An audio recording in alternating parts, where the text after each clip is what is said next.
I am Satish Gowda, Assistant Professor of Zoology, Government First Grade College of Arts, Science and Commerce, Sira. In this session, I would like to discuss about a brief account of management of dairy farm for 3rd BSc 6th semester Zoology, Paper 7, Applied Zoology, prescribed by Tumkur University. My dear students, as we all know that dairy is an important sector which provide hygienic milk to us, and in this session I would like to discuss about the management of dairy farm. Management of dairy farm means how the dairies are maintaining and what are the aspects which are follows in the dairy technology or dairy farms. Okay, now tell me, what is dairy? As we all know that dairy is a branch of veterinary science which deals with the rearing of milk producing animals, and also this dairy involves in marketing and distribution of milk and milk products like curd, butter, ghee and cheese for commercial purpose, and other milk products also for commercial purpose.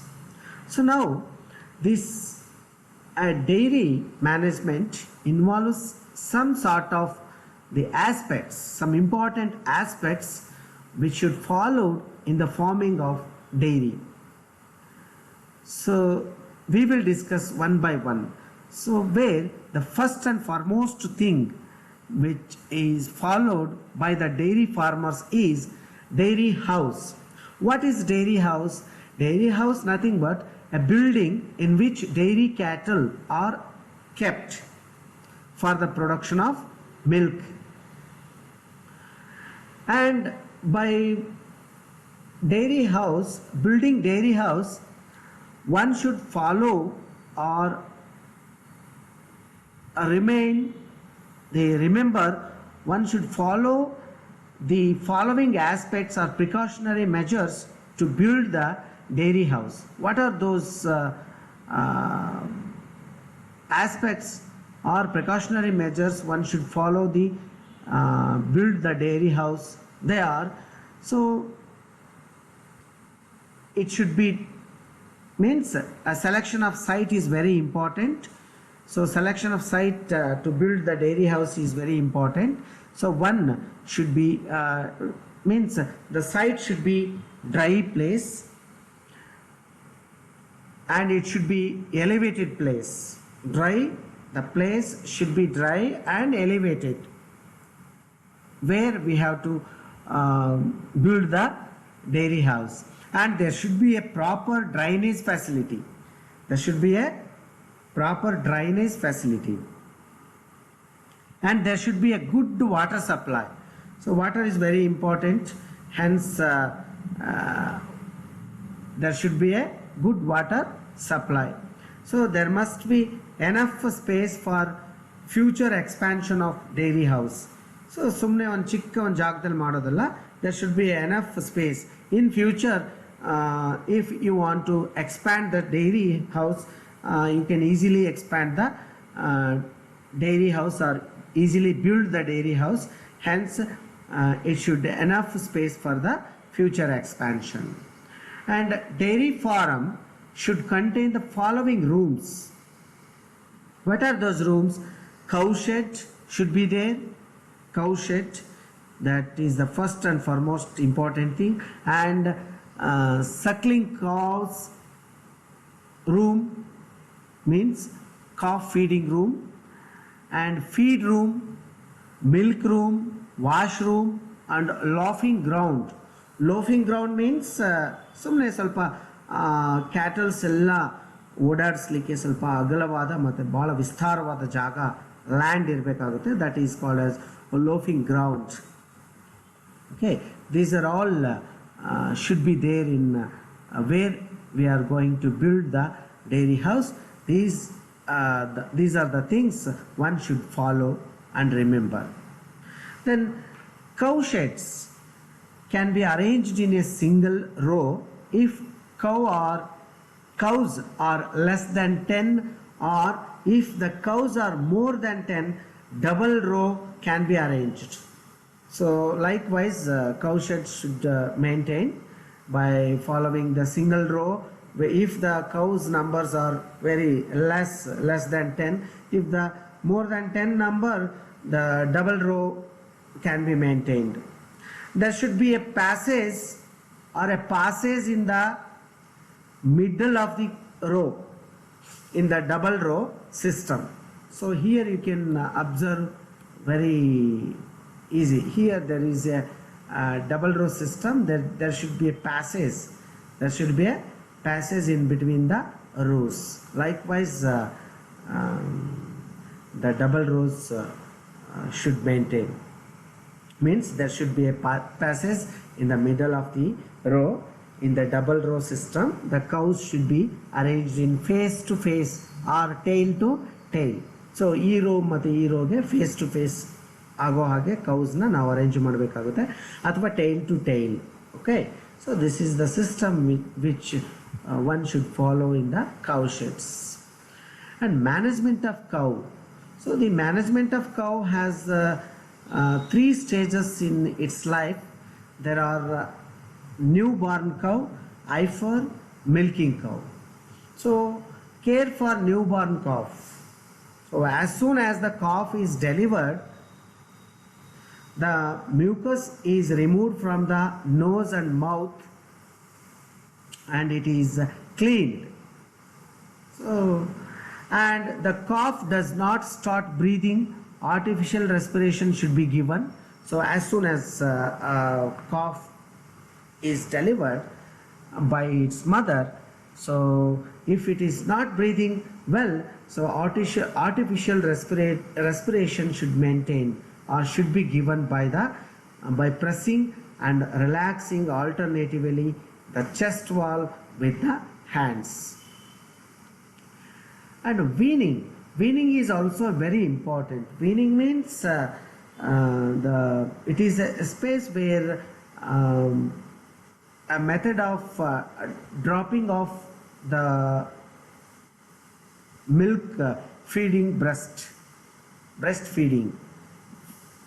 So if weaning is practiced 4 days after calving, then the further ration has to be fed for the calf. Andre ಹಾಲು ಕುಡಿಯೋದನ್ನ ಬಿಡಿಸೋದು ಅಂತೀವಲ್ಲ ಅದು weaning. So it should be maintained within a week after dropping out the breastfeeding. The calf should going under the ration feed, that is a nutritious food feed, that should be practiced. Then identification. The best method of the permanent identification is by tattooing the inside of the ear and with the indelible ink. So one should maintain this use this indelible ink to tattooing inside the ear. So by doing this we can easily identify the calves and the cows if the group is more than 50 or 100 together. So we can easily identify the particular calf and particular cow. So metal tags are button with letters and numbers may be inserted in the ear as a means of identification. So if we are not using indelible ink, we can also practice the metal tags or button with the letters and or numbers can be used for identification.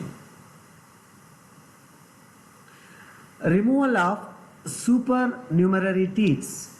So it is important to remove extra teats present at the base of the normal teats with the help of short sterile scissors. So with the normal teats, if any sort of extra teats are present, one should remove these extra sheets with a short, with the help of short sterile scissors. We can remove easily these teats which are not useful. Then dehorning.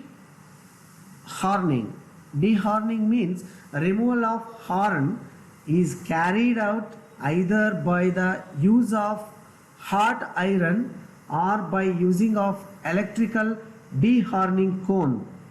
Both the horns are removed at the early age within 3 to 10 days. It is very easy to dehorn the cows or calves. So if we don't need the horns, we can easily remove by using the electrical dehorning core or other instruments, dehorning instruments. We can dehorn the, we can remove the horns easily. And the second one is heifer. Heifer, it is a young cow which does not given birth to calf. Means it is a young cow, but it is not able to give birth to calf. That is called as heifer. Heifers are reared indoors and outdoors. Usually, heifers are reared indoors up to 9 to 12 months, and then they raised outdoors. So it means then they raised outside of the house, dairy house. Coming to the management of milk cow. After heifer, then it is growing as a milk cow.